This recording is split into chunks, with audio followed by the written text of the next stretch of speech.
एक नदी किनारे दो पेड़ थे। उसी एक पेड़ पर एक तोता और उसकी पत्नी रहती थी, जो कि बहुत ही जल्दी अंडे देने वाली थी।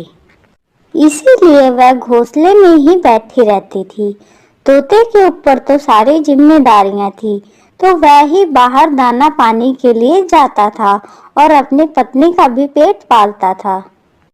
इसी प्रकार कुछ दिन बीत जाते हैं और अंडों से बच्चे निकल आते हैं, जिसके कारण अब वह अपने घोंसले से एक पल के लिए भी नहीं हटती थी। वहीं तोते के पैरों में परिवार की पड़ी बेड़ियां उसे बैठने नहीं देती थीं। जब तोता खाने की तलाश में बाहर जाता, तो कभी कभी उसे भोजन न मिलने पर खाली हाथ ही वापस आना पड़ता था, जिसके कारण उसकी पत्नी उसे लापरवाह समझती थी और कभी कभी तो उसे लापरवाह कहकर भी बुलाती थी। और उसका बच्चा भी उसे लापरवाह कहकर बुलाता था, जिसने अभी सही से खड़े होना भी नहीं सीखा था।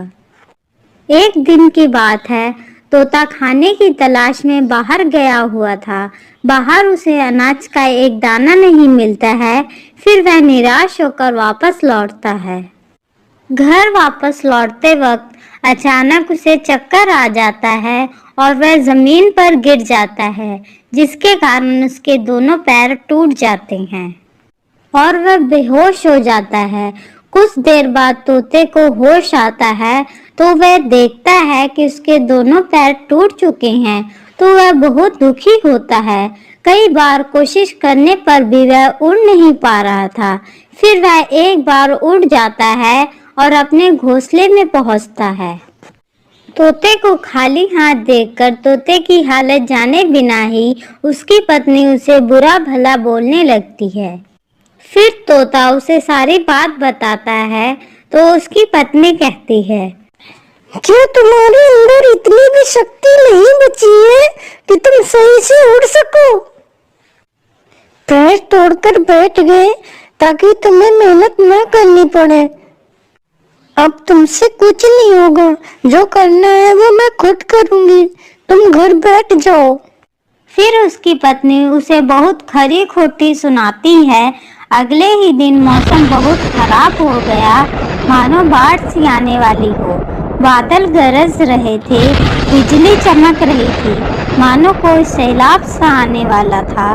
तोते के लाख मना करने के बावजूद भी उसकी पत्नी उसकी एक नहीं सुनती है और तोते से कहती है, तुम मेरी बात सुनो, तुम मुझे अपनी तरह लापरवाह मत बनो और बच्चों का ध्यान रखो।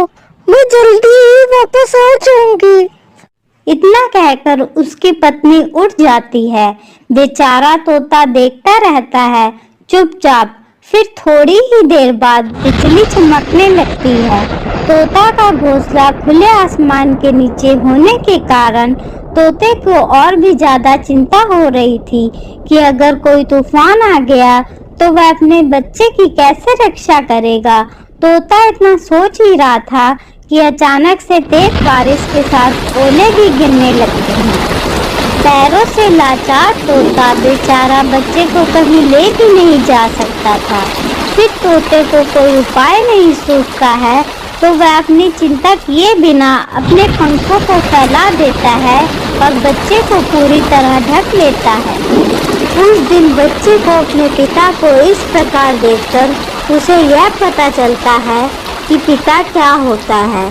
उधर तोता पत्थरों की चोट से घायल होकर अपना दम तोड़ देता है, लेकिन बच्चे को एक खरोच तक नहीं आने देता है।